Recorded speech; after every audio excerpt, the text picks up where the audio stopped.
Good evening. Welcome to the Upset Podcast. Tonight we are talking about how does God feel about divorce? Coming up next.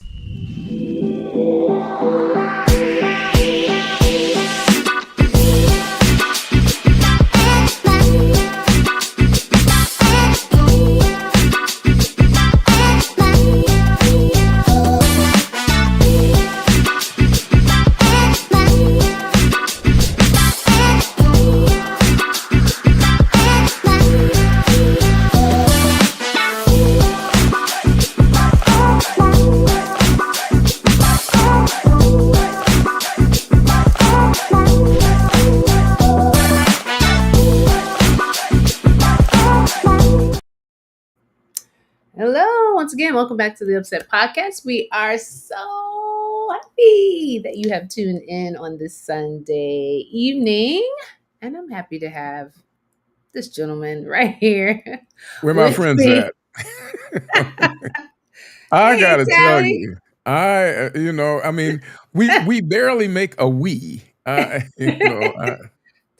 I tell you, Yeah, we hope to have someone else join us at least in just a few minutes. But we want to go ahead and get started. We're happy that you all are here. Let's see who's here with us. Yeah, we have Sharon Howard. Hello, good evening. Hello, Mary. How are yes. you? Miss Van Putten, thanks for being here. It's great to see. I would say friendly faces. I'll say friendly names because whenever I see them in the the chat, see, Uh, yeah, thank see, you, thank you, Sharon. Thank you so much. your friends Thank are you here. so Hello, much. hello, Yaya, Drew. Oh, I knew. See, there's I Marlena. say, open me up, Tosh. Open me up. Uh, You're here. What do you That's mean? right. It's us and Tally. What a special show. I know, right? How Who would have special. thought? well, I guess I am the thorn amidst the roses. Hey, Oh, what's up, Pastor Leah? Lance Moncrief, I tell you. Thanks for joining us. We're here to have a good discussion tonight. But well, I guess you'd have to be under a rock if you didn't hear about. Anybody been to any Coldplay concerts lately? I mean, That's listen. yeah. That took the cake for me, and I can't stop seeing it on my feed. At this point, I'm What over happened, it. Tosh? But I don't know. What happened? oh, really? Oh, I'm sorry. You know, Okay, I'm not into the internet world so much. okay. So, evidently, I think it was Wednesday night. There was a Coldplay concert, it's a musical group, and you know how they have the Jobotron. What's it called? Where Yeah, the jumbotron. They call it the kiss Jumbotron, where cam. they show like the kissing Yeah, cam, and when the camera goes on Oh, you. oh yes. So The ball. you've heard I about thought they were at the ball game, or was it a concert? it was Or a it was a concert. concert.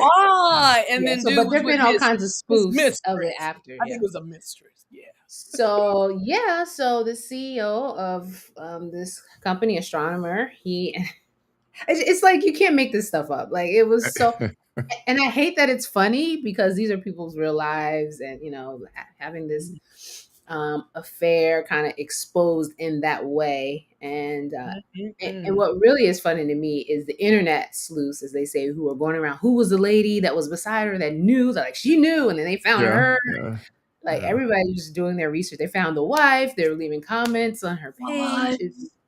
It was Yeah. almost like the country came together to like. I knew dude was cheating on his wife. I saw his face. I was like, he's a cheater. I could Yeah, and then the tell. guy said either you're cheating or they're really shy, and it's like, He wasn't shy. Yeah. but it was Well, he was shy when interesting. the camera came on. Well, when you think about it, Yeah, anyone would be embarrassed and ashamed, of which is course. what I saw in that split second before he ducked down under that camera. And And she And was and too. and Were she they was too. co-workers? I thought they were. They're yes, he was the yeah, CEO, and he's the she was CEO and she was the HR person. like chief people Uh, officer or something. And, Yeah. of course, But, all kinds of things come out about them after how. well, wow. he has resigned. Yes, yes, I think He's What? he. resigned.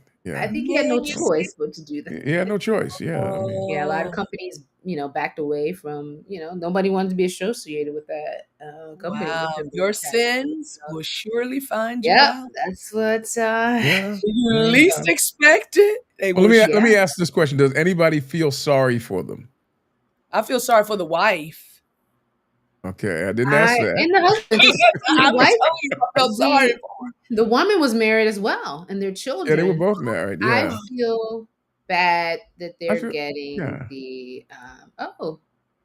Yeah, I feel bad that now this has become something that's known like worldwide. Like their pictures are being, her. displayed all over the place. yeah. See, Sharon has a heart. Humiliating.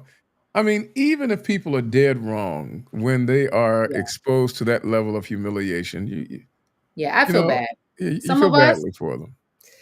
it Yeah. may not I be that thing, but if some of things we did were displayed for the world to see, I don't know if I feel sorry for the couple who were doing it. I think they had opportunity to stop. And I don't know everything that's All happened to them. let, So let when me you say, ask. sorry, Let me let ask you. me Let me get it ask. out, Callie, before you assassinate me. Because I mean, they knew better, and I think they've been having that affair for some while. But I do feel Mm, badly mm. for family because that's destructive. It is very destructive for the family. And then it's like your private business now is out towards the whole yeah, world. So yeah, they can't go anywhere without Oh, being. no, they are family exposed. and careers kind of just. And my Yeah. thing was though, like, why such a public place? Like, I just don't. At that part, I just couldn't get. Like, Because we you're get literally. Well, careless they were in a watching public space, television. but in a private suite. They were Yeah, in. Yeah, and the thing is, you're Yeah. that with had your fellow exposure coworkers. though, Tally. They had exposure. Let me ask. Here's the question: how does God feel about them? Oh, I'm They're sure his you know children. God is always loving, But and you know sometimes what's God allows these things to happen to So us. Marlena said God might feel God's sorry for him, always loving. but I don't. No, no, no, no. Listen, didn't I say your sins will surely find you out? Because Yeah. they knew better, and wherever they were, everyone knew that they were having that affair. Yeah, That's why that they was were very kind of. comfortable. But when they got exposed by camera, very innocently by camera, Yeah. destruction occurs. So Jesus says, you reap what you sow. So, but I mean, I feel badly for their families. No, That's right. Yvette says it's not a mistake. It was a decision. Yeah, and Aren't it was a some little. decisions mistakes? How many people married somebody? They made a decision, and then after they were married, they realized that the decision was a mistake. Well, we might be talking about that tonight. That's kind of. Yeah, that might come up. Yeah. this But is. here's the other big story that is not the same, but it Mhm. walks the line, is the Epstein story. Yes, Oh, yeah, yes. Yeah, about now. I mean, and this thing, it's just messy. yeah. Epstein and Donald Trump, who is, I mean, I think everyone knows that Donald Trump is a moral miscreant, and so nobody is shocked It's Korean. that he was a part of that set that used to hang around Epstein.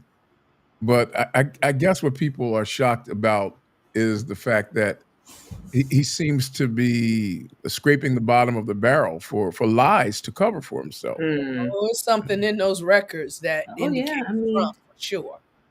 Don't Yeah, know what it is, but it's something. it's somehow real life is starting to become some of the most like yeah. dramatic TV that could ever be possible. It's like we're not even watching You enough. can't make the stuff up. Exactly. You know. So time will tell. Tally, I remember some months ago, and you were like, Trump is going to get what's coming to him August, maybe yeah, sooner than we think. yeah. Do you remember you said that? You I said it remember you online. I said it. Not to, I said that judgment will come to him in August, Did you say, and oh, you wow? oh you said the You trying to month? be a I said prophet? August. Okay. And I don't know why I said it, but I wrote it. So I wrote it in an article. I said I perceive that, and I don't know, but this is only the first shoe. If Another this shoe is happens, going to Tyler, fall. you know what this means, right? I'm Alan G. Black. I mean, it's Upset might transition into something else. The prophetic voice. Prophecy Yeah. broadcasting. Mm-hmm. People be tuning in and trying to see what scriptures I quote so that they can play the lottery number on those scriptures. You know. Yeah, that Yes, was the we first shall thing I see. thought about. I said, Tally said it. His judgment is coming. So August, okay. We'll keep our eyes open. Yeah, yeah. It's and not only that, then his health. He had a health situation that is Yeah, I saw that hand with that. with the makeup on his hand and Yeah, I and saw that, and the edema in both of his legs. And yeah, yeah, Yeah, let's. yeah. I mean, you know, for a moment, I want everyone to think back. For a moment, Donald Trump was humble after he got shot, after that bullet creased his ear. For a moment, he was humble. Now that moment didn't last long, but for a moment, he talked like he had some sense of reflection and he recognized that he was spared, but it Hmm. didn't last long. I And think too, Tally, he's got a lot of influencers around him. Like, without question, all of those people who did that Project 2025, they without question, influenced him with a lot of things. And because they're his, rich friends and things, I think he went along with some stuff. Mhm. But yeah, I agree with you. he's got the wrong people in his pocket for sure. Well, he doesn't tolerate the right people very very well. I mean, I mean, people who tell him truth. I mean, one of my favorite books, I recommend it often.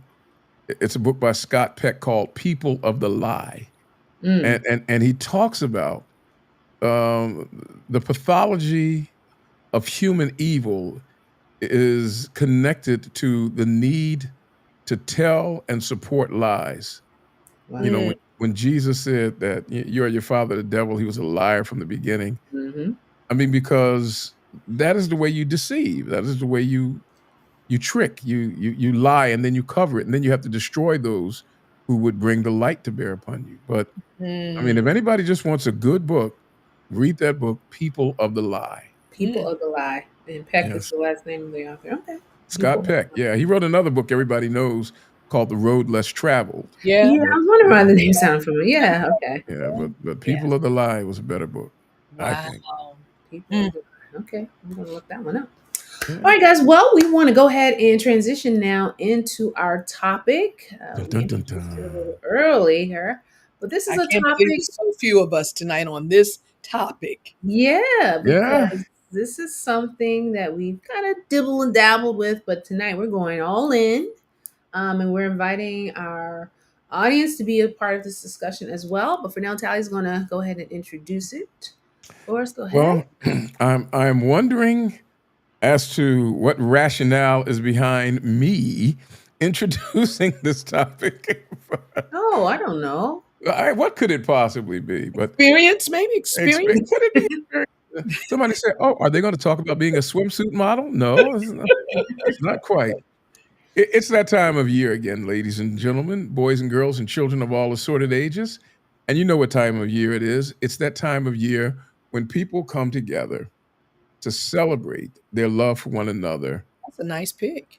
Whoever Yeah, they yeah, that was me at a much younger age. I mean, are. Well, you were a beast, Tally, I tell you. there you go. We look a little closer. Okay. You know, people come together, they make pledges. You know, their love brings them to the place where they say, I want to be committed to you. I want to share my life with you. I want to make a covenant with you. That's what marriage is. It's a covenant. And people will stand before men and God and pledge themselves forever and a day till death do them part. But no matter how hard human beings try, no matter what they do, they will make that pledge, and before you know it, there are cracks that begin to appear in Mm, what we thought was a union that could Mm. not be fractured, and we end up with something called divorce. mm, It happens. Unfortunately, it happens almost 50% of the time. And for those who get married a second time, it's 65% of the time. For those who marry a third time, it's 70% of the time. Mm. It happens And here's the thing about it, it happens as much in the church Mm-hmm. as it happens outside of the church. A couple of weeks ago, someone put in the chat, we need to say something about all these ministers, getting divorced and still pastoring churches and so forth. Because the question gets asked, if divorce is so bad, why do we keep seeing it? But more importantly, how is it that we can allow and accept something that God hates? Now, let's be clear about something. When we're talking about divorce, we want to be honest and open and upfront. And for the sake of transparency, I am a divorced man. I do not state that proudly, nor do I state it with shame. I regret it, but I'm not ashamed. I felt shame at one time, but you grow through things.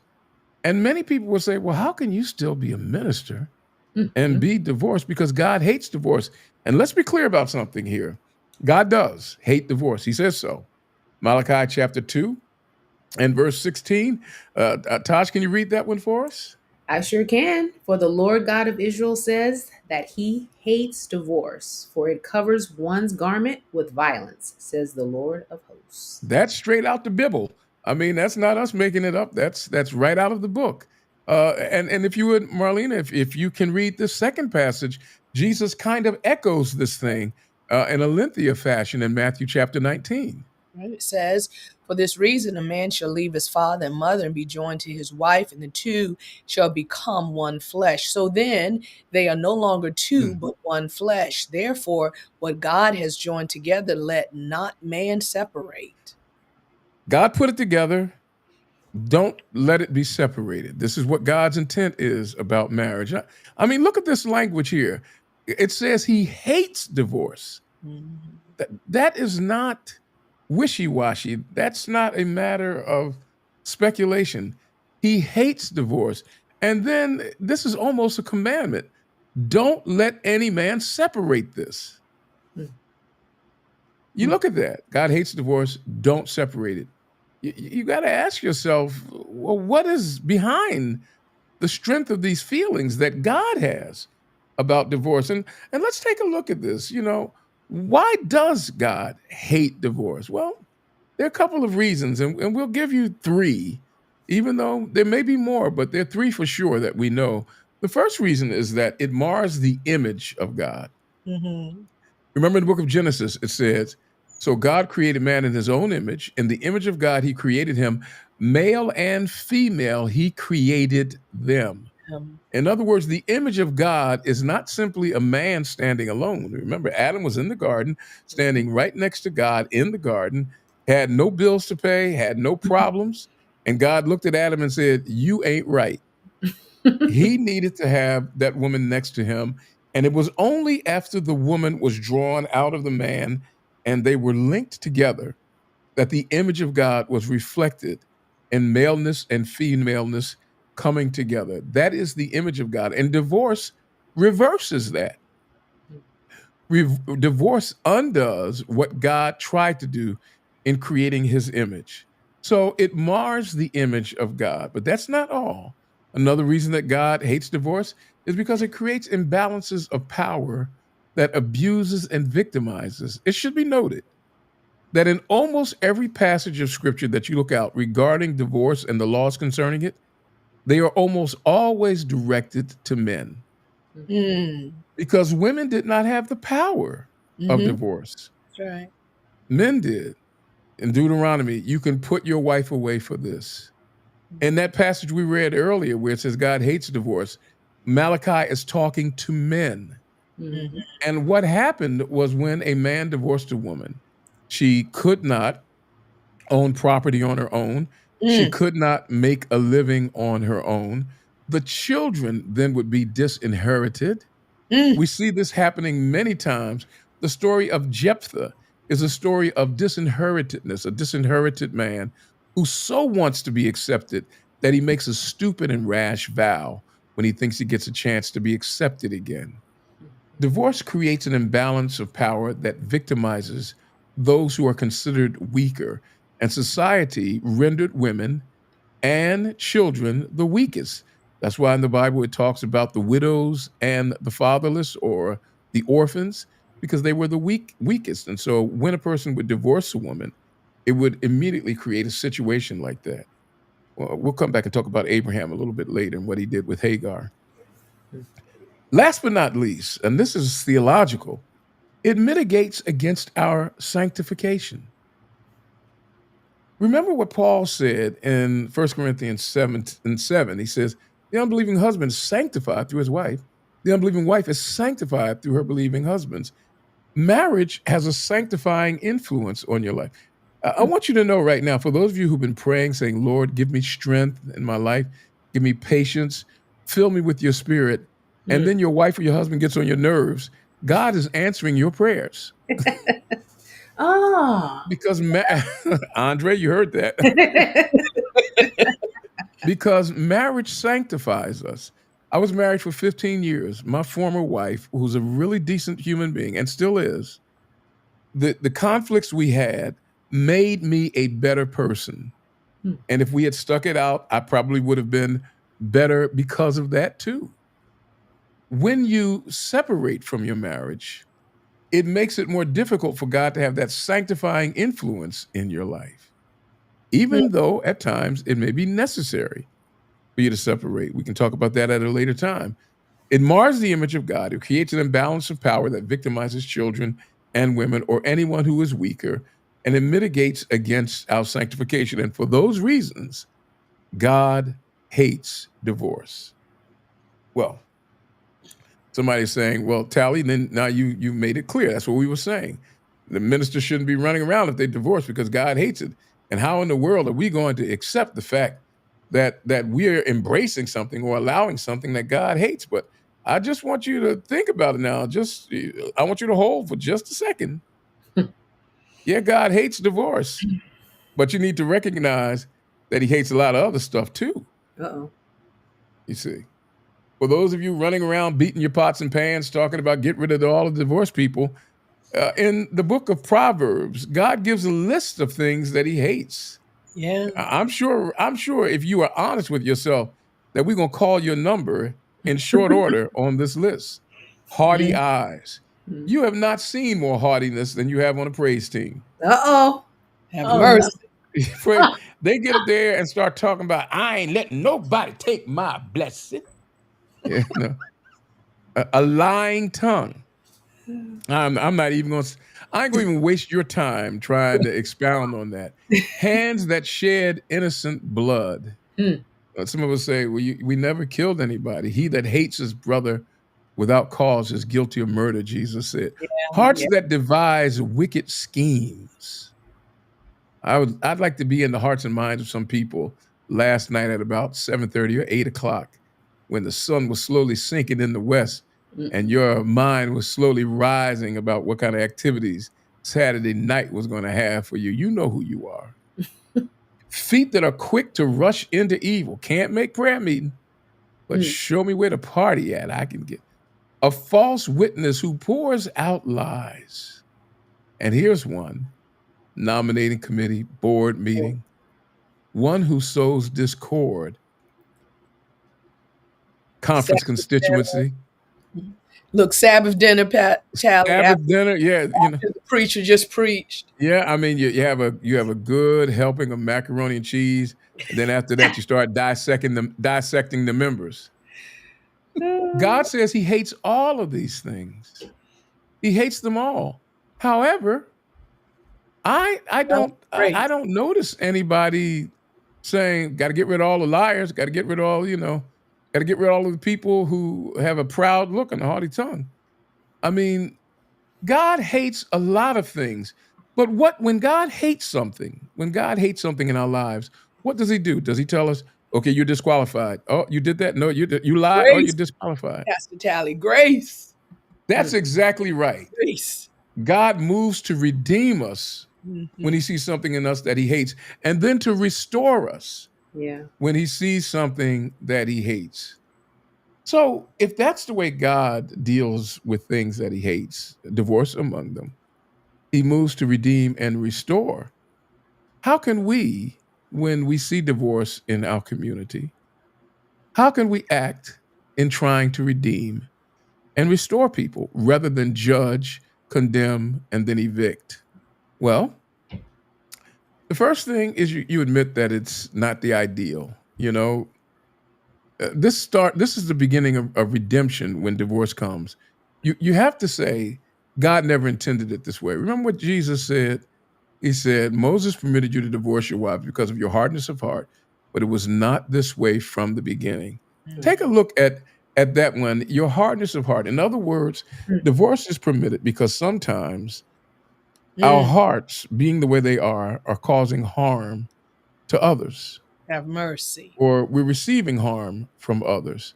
Mm. And the reality of the hardness of the human heart allows for something that God did not intend to happen. He allows something to happen that he did not intend to happen. Right. That's the first thing. Acknowledge that it's not what God wants, but he allows it because he recognizes that our hearts are still being redeemed and renewed. Then, if we want to be redemptive and restorative when people are divorced, you have to begin by being intentional regarding the best outcomes. Now, that's a complicated phrase, but Stephen Covey, in his book "The Habits of Highly Successful People," said, "Begin with the end in mind." Yeah. If you're getting a divorce, the idea isn't simply, "I'm gonna get rid of this so and so because they done got on my last nerves." When you get a divorce, the idea is to figure out how to create healing and peace. Mm. In 1 Corinthians chapter 7 and verse 15, Paul gives an extraordinary amount of counsel about marriage and separation and divorce. And in the middle of all the counsel he gives, in verse 15, he says, "But God has called us to peace." Mm-hmm. What he's saying is that if divorce or separation is going to occur, the aim of it should be to create greater peace in the life of the people involved. So if divorce is coming, there should be an architectural attempt to figure out how, after this thing that God does not want, that he prefer not to see, how can it lead us to a more peaceful outcome for all parties involved? Unfortunately, we don't do that a lot. Last but not least, remember you don't know everything. Eternity offers us something different. We like to think, I mean, our friends, the Mormons, think that when you marry somebody on earth, you will be living with them forever. A friend of mine said, wait a minute, he was going to be Mormon. And he said, wait a minute, I'm married and I'm going to be married for eternity to this person. I said, that's a deal breaker. I'm out. Help you I reevaluate can some do to death do us part. But you're talking about eternity. I mean, I'm going to wake up from the dirt and she's going to be right there. No, sir. Oh my goodness. Remember what Jesus said, when the dead rise, they will neither marry nor be given in marriage. Right. Instead, they will be like the angels in heaven. I'm not taking that apart right now. All I'm saying to you is that there is something that's going to happen after this life that will alter the state of what we commonly call marriage. When the dead rise, they will neither marry nor be given in marriage. Instead, they'll be like the angels in heaven. I don't know exactly what it means, but I do know that God is going to be able to fix some things in the life to come. So everything doesn't get fixed here. Everything doesn't have to be perfect here. Something else is going to happen that we don't fully understand. All right, let me wrap things up for us now, because we should be asking some questions after this brief intro. And that is, number one, does it mean that a divorced person is excluded from a chance at marital happiness once they make the mistake or they go through the unfortunate circumstance of a divorce? I would like to think that that is not at all what the Bible is saying. And another thing, people always talk about, do you have biblical grounds for the divorce? Divorce ain't coffee. You ain't looking for grounds. What the Bible is trying to do is to show you what marriage is intended for, and what kind of things God finds what God will allow, or the things, principles to guide you if it doesn't work out. Do you have grounds? And on that point, many people say, well, you can't get married unless there's adultery. And I have seen people go out and intentionally commit adultery because now that allows them to get rebaptized and to get remarried. That's the stupidest thing I've ever seen in my Yeah. black life. Because what that does is that tries to make sin a Mm, solution to a right. problem. Hmm. That's just it's dumber than a box of rocks.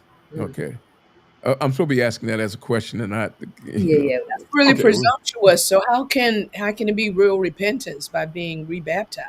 Oh, I mean, I've seen it. I mean, I not only have I seen it, I have seen people praying that their mate or their ex-mate would commit adultery so that they could get married. I've seen that. It's just it's insane. Now, if God is always seeking to restore or redeem us, how can the church then approach divorce not from the perspective of trying to figure out do you have grounds or give somebody the green light and somebody else the red light? But how then if the idea is to create greater peace, how can the church begin to construct pathways for people when they go through the unfortunate circumstance of divorce? What can we do to be restorative and redemptive? And last but not least, back to that text that Jesus said, if marriage is eternal, what did Jesus mean when he says in the resurrection, people will neither marry nor be given in marriage? They'll be like the angels. That tells us that marriage might have a sell by date on it when it comes to eternity. I don't It's- know. You know that date that says best if Yeah. used by? I don't know. And I'm not here to give you all the answers. I'm simply here to help you look at some of the questions. But I am in the midst of two women Have with mercy. wisdom supernal who are able to give you vision and insight on the hardest questions that life offers. Woo. I turn this back over now to Professors Tosh and Marlena. What say you one? What say you all about this thing called divorce? Okay. Yes. Thank you for that overview.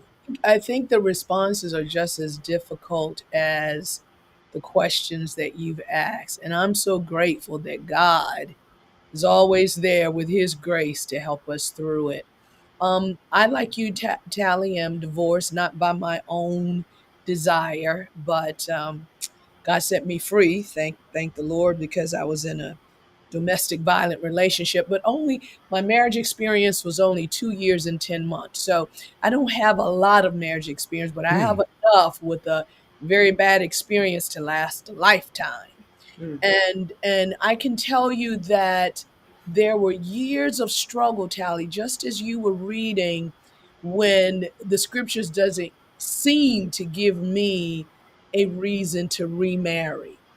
And so when you look at how people judge, because you're divorced and can you remarry, you live with that sorrow that is this it? Right? Is this it? When it wasn't my fault nor my intention, is it?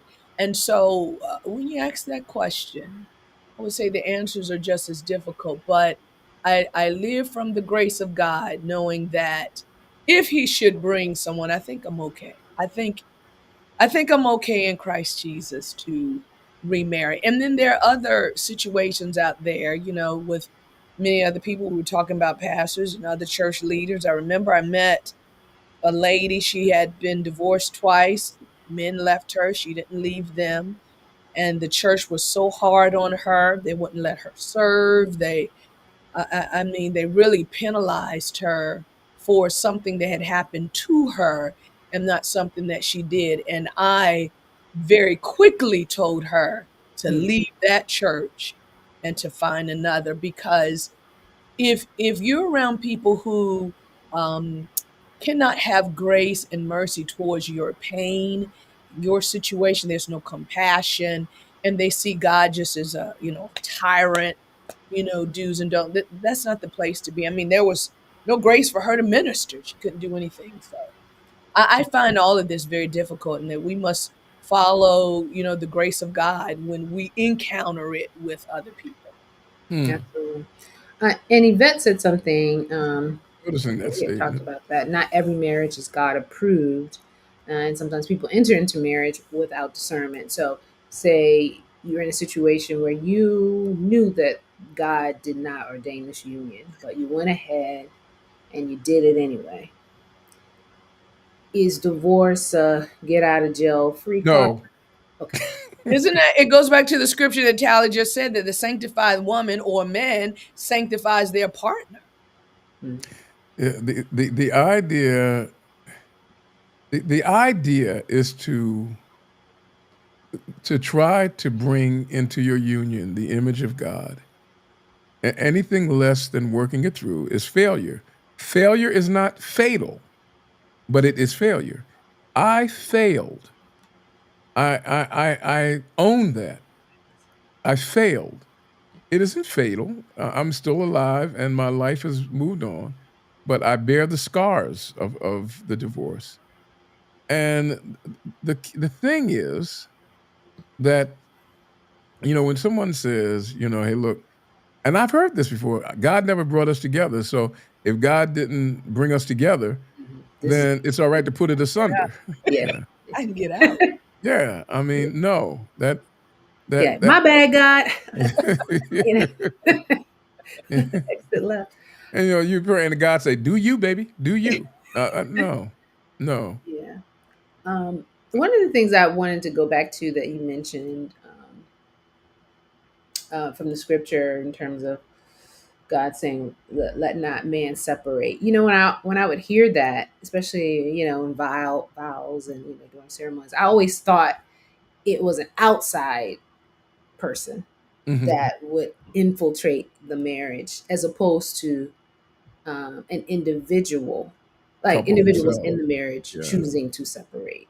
yeah. And it was funny to me how I've heard that so many times, but never thought about the two individuals as being, one of the people considered there to separate. But anyway, that was just something that um, I noted. But I wanted to also bring up Lillian's comment that says the Bible also says nothing separates you but death, even though you divorce. Say what? Where that at? So I was and because I've heard people say that, like you may think you're divorced, but in God's eyes or whatever, you're That's still joined. I've heard that. I don't know if that's what you're saying, Lily. I'm that's not not trying to put that's words, not true.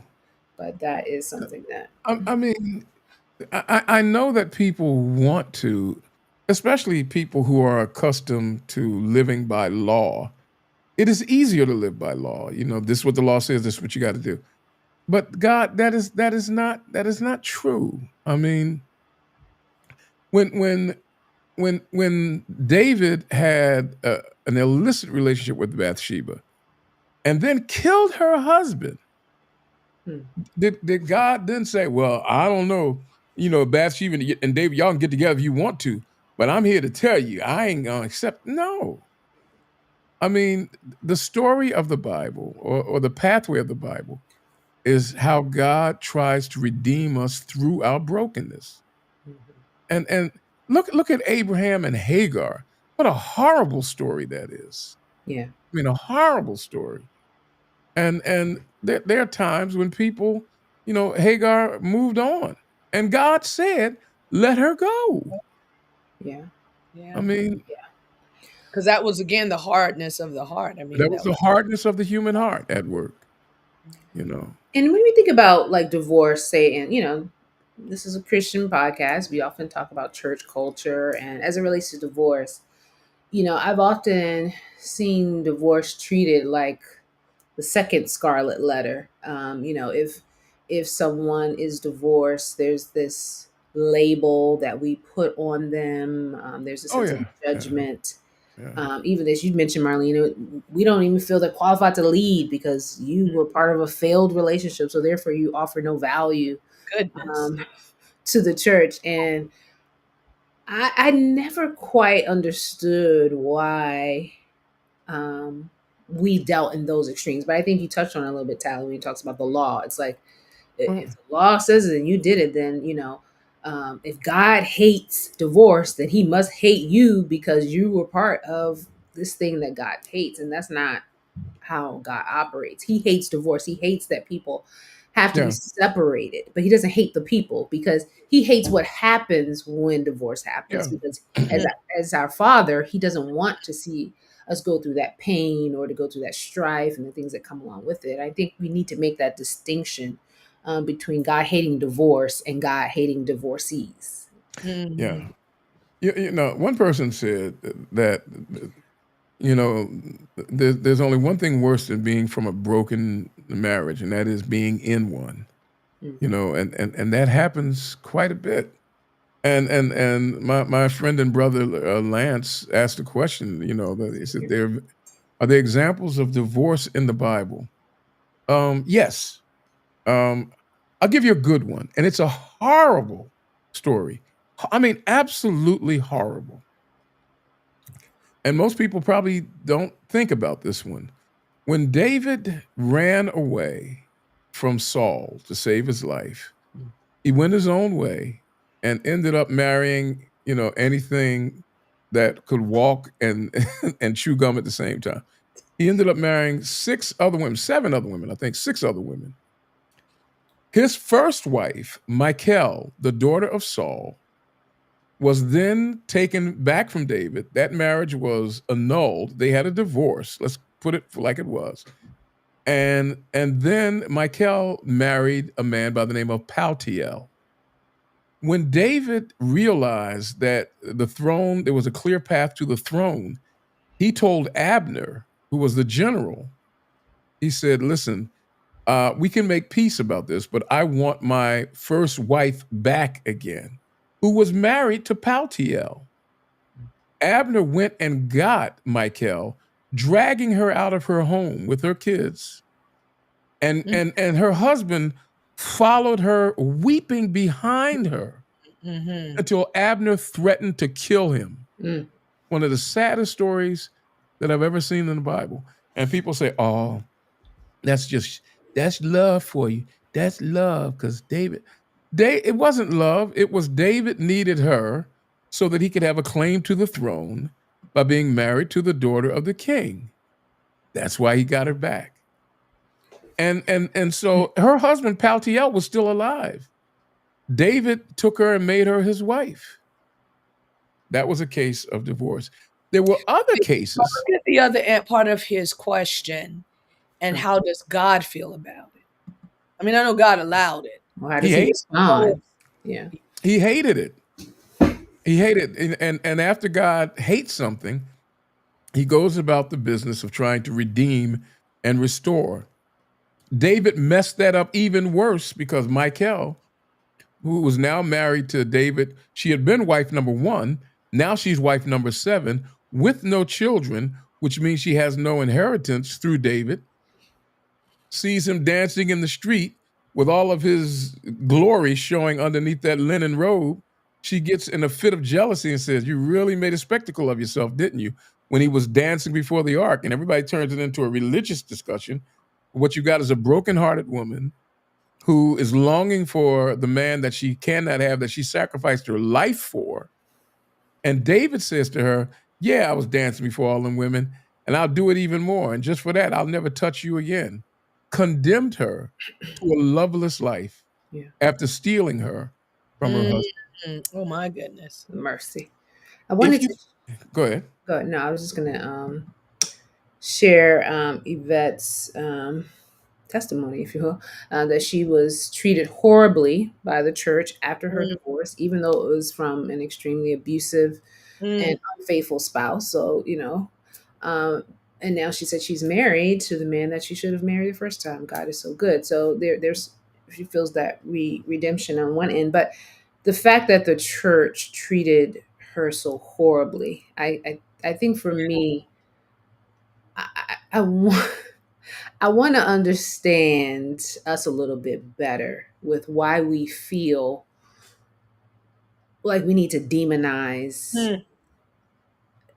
the divorced individual, especially when you're going through that broken. I mean, you described exactly, what that person is dealing with, and instead of lifting up, supporting in some way, we feel like if we're supporting the individual who's going through a divorce, we're supporting divorce, which is something God Right. hates, Yeah. and so then therefore we can't be associated with seeking to reconcile that person from maybe the brokenness that they have experienced in that marriage. I mean, I do think it's shifting a little bit. I don't know if those online can share with us. Do you feel like the church is shifting a little bit in terms of how we are treating those who are divorced, or is there still, a lot of work? I think we're becoming more permissive.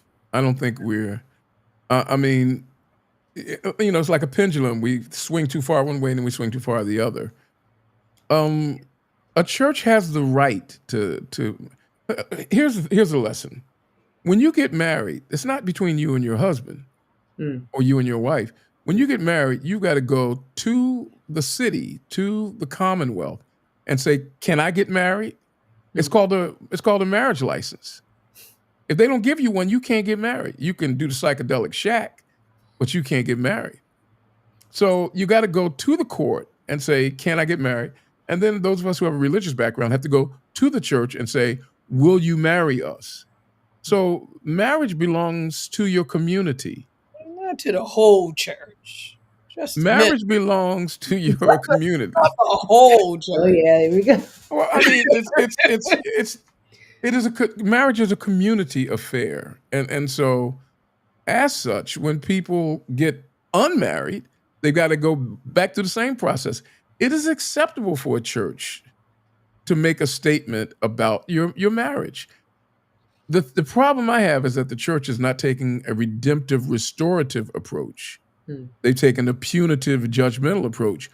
Who's the wronged party? right. Yeah. Who's the offending party? How much do we need to punish them? That is not the way we should do it.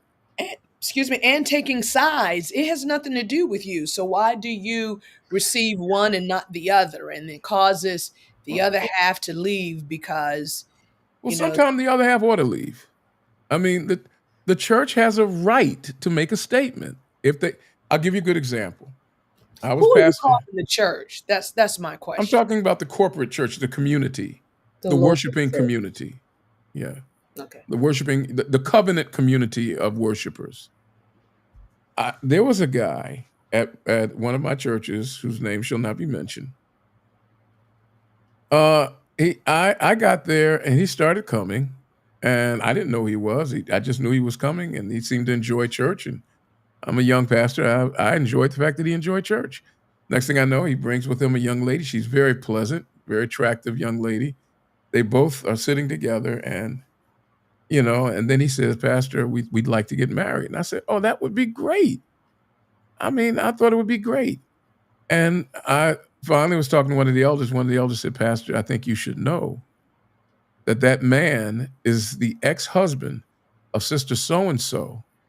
He left her with their several children and went off somewhere. And now he's coming back with this new woman. Now, they're divorced and the divorce is over, but his ex-wife is still here with the children that they bore together. They've been here, and now he's coming back wanting to start a new family." I told that gentleman I could not marry him, Mm. and he could not be a part of this fellowship, Mhm. that he would have to find another place Mhm. to live out his life.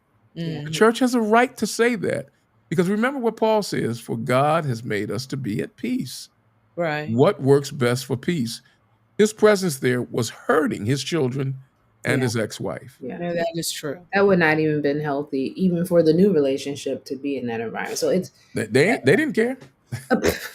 They were lifting up holy hands. oh Lord. I said, "What God has for me is for me." I mean, I do want to weren't- note some people are mentioning the fact that there can be a little disparity in the way the church treats divorced women versus divorced men. And I'm going to assume, Terry, but you can correct me if I'm wrong, that sometimes the divorced woman is treated harsher than a divorced man. Am I right with that? Well, And Chanel said it's very disheartening, this whole thing about how the church. So I guess we still have some work to do, is what I'm hearing in terms of how people are being treated. Raquel says that I feel like only an unmarried or someone disconnected from God can bring condemnation to divorcees. Marriage is such a collective experience and so nuanced, and only the two parties truly understand and appreciate the experience. So, in other words, if you're not in the relationship, you cannot always understand, can't put your 2 cents into to say whether, no, this. no. You can't, but you can say what works best for the community. I don't know why you're divorced. I don't know what led to it. I don't know what's happening in your marriage. Even if you tell me, I still don't know everything that's happening because Right. people tell their story. But I can tell you how this plays out for us in this community, if it's healthy or not healthy. And there are times when people who get a divorce need to move on for the sake of the health of the community, not because they're more wrong than somebody else. But the other thing about the women, I mean, Mhm. it's not divorced women and divorced men. It's women, period. Mm, I yeah. mean, women, I mean, think this is a church that is still fighting about whether or not women can be ordained.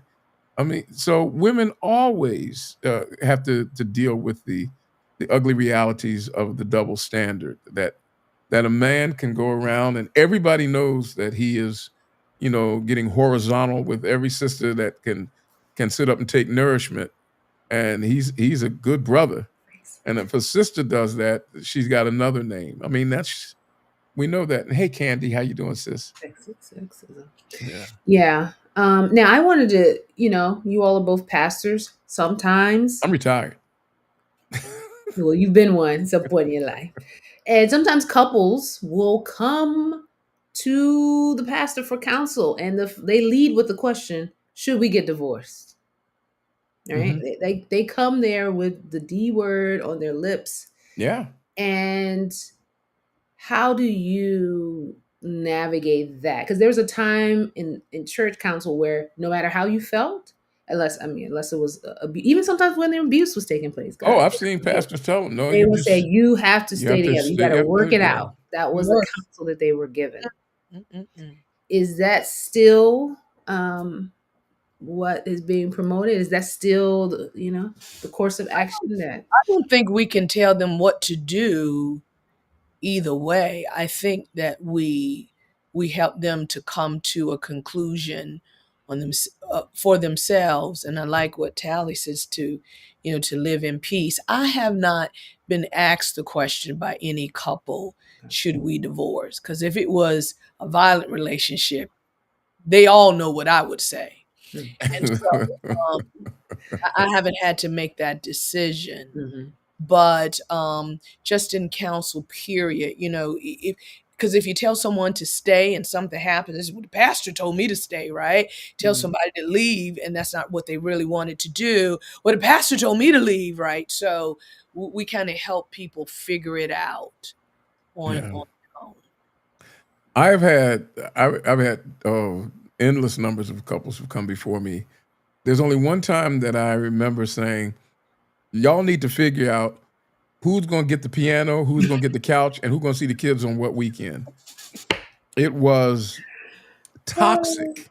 Uh, I mean, it was toxic, and there was no peace, and the only here's the best way to compare it. You go to the doctor, Tasha, this week, and the doctor says, Tasha, you've got a spot on your lung. Your lung is diseased. And Mm, if we don't take this out, it's going to kill you.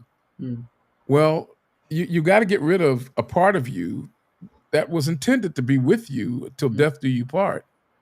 But the only way you can survive is to get rid of that part. It will be painful. You will have to learn to live with only one lung where you had two, but it was the only way to save your life. Sometimes, especially in cases of abuse, sometimes, divorce becomes the pathway because of the hardness of the human heart. The question becomes, how do you help that couple construct a pathway that will lead to the greatest amount of peace and restoration and redemption? mm. mm, I like Like, that, Tally. And I think I like some of the comments that I'm seeing because we don't know the hell that some people go through in their homes. We yeah, don't know it. And for us to say stay or leave, that's a very tough decision. mm. And I think that it's very important for us to show compassion and grace to people as God would do, and to make sure because divorce is destructive. It's going to mess up the kids. is going to mess up relation, even when you feel like the other person is wrong and it's best to get out. Yeah. It's just very destructive either way. But God does. I said enough. God calls us to peace, and no one wants to live in a volatile situation. So it takes a lot of prayer and that person making the decision for themselves so that they will know I made that decision, right? Nobody Yeah. had to tell me what to do. We're there to kind of coach, and because even if the divorce is important, that you can talk with each other, with respect, especially if you have children, you got to communicate, in a respectful way. So, Right. A- Abraham was divorced. He divorced Hagar. That was a divorce. Moses was almost divorced. People don't know this, but and I've shared this with you guys before. Mhm. Yeah. But in the book of Exodus, Moses is going to Egypt, and when he comes back from Egypt, we found out that the Bible says clearly in Exodus 18 that he sent Zipporah back. They fell out along the way, and for some reason he sent her back. So while he was leading people through the Red Sea, Hmm. he was on his cell phone calling, the lawyer saying, "Well, how much she want? Well, when we gonna see the kid?" I mean, they were going through a divorce, and Jethro said, "No, no, no. I'm bringing your wife and your kids back with you. These are your kids. They eat me out of house and home. You take care of them." And Miriam and Aaron, when they murmured against his Ethiopian wife, they weren't talking about Zipporah. They were talking about his first wife that he brought back with him from Egypt. So now he had two. Jacob had all sorts of problems with his wives, so much so that when he died, he told his people, "Don't bury me next to Rachel, bury me next to Leah, because Mm. I'm afraid she'll get up and start talking again." I mean, people have issues, people have problems. Right. Right. It's true. There are a couple of things. I know we got to wrap up. There are a couple of things I'm curious about because I'm always trying to find ways that we can do better in this regard in terms of how divorcees in our church feel because sometimes they're not given a space to share their. I mean, sometimes they come to church and they fight through the shame or the pain they're experiencing. Sometimes people say too much or they don't say enough, Yeah. and it's where do you find the balance? I mean, I had an experience once where one of my friends divorced. I heard about it a little later. And when I had the opportunity to speak to them, they expressed that they were disappointed that I didn't reach out as soon as I found out that they were divorced. In my mind, I was thinking, I want to respect, You don't give them space. Yeah. give you space. Don't want to be like, oh, what's going on? You divorced? I was thinking and she was able to share with me, no, that's when I really just needed someone to reach out and just say, I'm here. Or, and so it's like sometimes we do too little and we do too much. What do we think is that balance to show support for someone in our church, in our environment, in our community who may be experiencing divorce as opposed to avoidance? if I think that it's important again that people feel loved no matter what's happened to them because it's not for us to judge. Right. I personally, I don't choose sides, especially if both were my friends. I mean, I don't do that. I mean, if I'm close, very close to them, I can, speak like, maybe that wasn't the right thing to do, but I I think people want to feel embraced, accepted, loved, like, you don't cast me out because with divorce, there does come shame. I mean, I Yeah. felt my husband was beating on me, but I felt shame. I felt Yeah. like a failure. I felt like, I never wanted to be divorced, and here I am. It happened to me. I didn't, go and grab it, and so now I'm to be punished for the rest of my life because it happened to me. Thank God I was around a very loving community that accepted me. Just the same. But when I see women hurting and even men, I think we just have to reach out, not choose sides, and love both the people. That is what I would say. Okay. Yeah, it's human nature to wrestle with those things, Mm, especially if you perceive that wrong is being done. right. But look, I've stepped to people and said, look, if you've got someone on the other side of town that you're seeing, I don't care, how unhappy you are at home. That is an unacceptable way to address your unhappiness at home. Mm, Mhm. And we've got to deal with that. I mean, people need to, that doesn't reject you. I mean, you confront, like God said, whom I love, I rebuke and chasten. I'm engaging you because I care about you. Mhm. But it requires a little some wisdom, and if you don't have the wisdom, then have the common sense to shut up. right. Yeah. Yeah. And Talia, I like what you say. I must say that there's a little wisdom in what you said. Lord have mercy. What day A is little this? bit. I must say, Let's see. before I die, that you were right about that. The On the this day, community, the community, and this having peace, because in it depends peace on the person. Some people, and people. some divorcees will try to cause division in the church, to Oh get yeah, everybody on their side, right? yeah, It causes so much division that you say it will chase, somebody else. Somebody's got to leave, just for the sanctity of even their own minds. And that's why it's important for us not to get involved with anything like that, because somebody wants to always plead their story. I'm the good person. They're the bad person. So love me, but hate them. yeah, Right. yeah, And then, yeah. then you have that other person that, they still want to be loved and embraced. Right. And so I do see like that maybe, somebody's going to have to leave. And it should not be the victim, right? Shouldn't be the victim, but, it's just some bad things that happened with divorce. I I I repent of my divorce. I wished I had not done it. Having said that, that is not the same thing as saying that, oh, gee, woe is me. I just know that I could have done better and I did not. And I've paid for that. I mean, and I recognize that. And there are people who have judged me because of, there are people, the best church that I've ever had, the West Philadelphia Seventh day Adventist Church. I love those folks as deep as I go.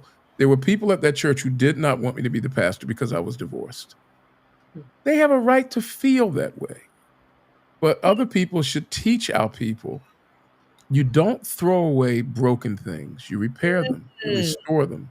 mm. And I want to thank, uh, I want to thank a friend of mine who introduced me to the art form called kintsugi, Mm, and that is Raina Braxton. She introduced me to mm. kintsugi, and that is where the Japanese break a piece of porcelain and then they glue it back together with gold where the broken lines appear Wow.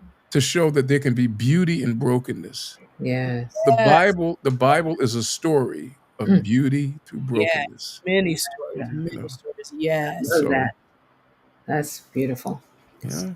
I did want to did see one suggestion before we land because this did cross my mind. I didn't know if it would fly, but Chanel saying we need a divorce ministry within our church, Mhm. not just family and singles, because a lot of time divorcees are, just thrown into singles now. It's like you shift from married to single, and as though it's the same. I mean, you are single by status, but there's still a different layer. What do we feel about that? Don't we have a relationship ministries office? Isn't that what We David DeFoe do. does? Well, Yeah. But the that's yeah. not that's not something that's been carved out as like a sub ministry just yet. Yeah. But if there are enough people who feel like that is something that people can benefit I from, know we're going to address it in women's ministries for sure. okay. Yeah. We need to address it in men's too, because most of the women who get divorced are divorcing men. Yeah, that Oh, is true. see, this is nice. See, divorce recovery ministry. Yeah, Yeah. that is very I nice. like the way that's phrased. I don't know how that some people feel because some people also don't want to be labeled. That Recovering. that they're divorcee. Like they're like, I'm me. But some Yeah. people do want to acknowledge their unique situation and what they've been through and want to be able to heal or be in a space where other people can understand. So I get it. Just being mindful You for know, yourself. I mean, this is what I said earlier on in the intro. Acknowledge that something has happened. Yeah. When Adam and Eve sinned, the Lord didn't wait for them to figure it out and send an angel to have a conversation. How y'all feeling about this thing? What y'all think? You know, what you think's happening right now? Y'all ate this. He went down there and said, "Do you know what you've done? Mm, Acknowledge that something has happened that wasn't supposed to happen, mm, Right. and then begin to figure out how to construct where that person is, construct a pathway for the greatest amount of restoration and redemption that you can find. Sometimes it happens in the same church. Many times it cannot happen in the same church. mhm, But be upfront about it, be honest about it. Own the brokenness mm, and then own the healing. mm. I Yeah, like that. I like that. I like that. I feel like that's a great way to end. And But I just have to make a statement. Marlena has never agreed with me this much Oh, in my black life. Allie, And I've been black a long go time. back on history. There've been a couple of times. So at this is least not two. the Where there only. would have been a couple agreements, but this time we walking in lockstep. I love that. Well, we have both walked this difficult pathway That's right. successfully, and so Oh, thank you for mentioning this current. Another category is divorce and remarriage. Mhm. So, Yeah. if you because do that's if you do the divorce part right, you won't need a remarried ministry. If you do the divorce part right, you know. Mhm. okay. I don't know how you do it right. What do you mean? But by You mean to do the taking divorce ministry, right? yeah Well, a okay. restorative, redemptive approach to ending a marriage, you know. Yeah. Okay. Got it.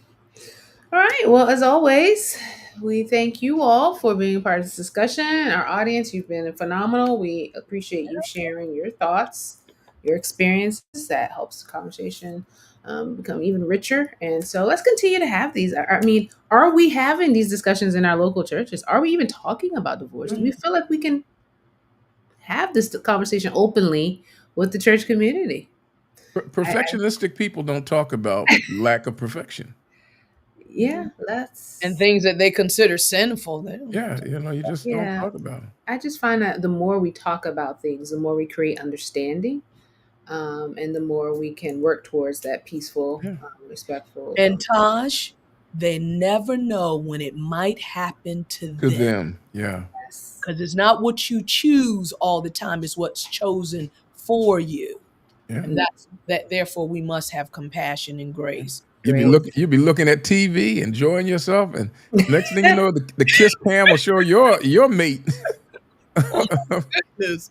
I mean, so Help us, you Lord. never know. You just never know. That's right. Mm-mm-mm. You might be the one in the Lord. kiss cam.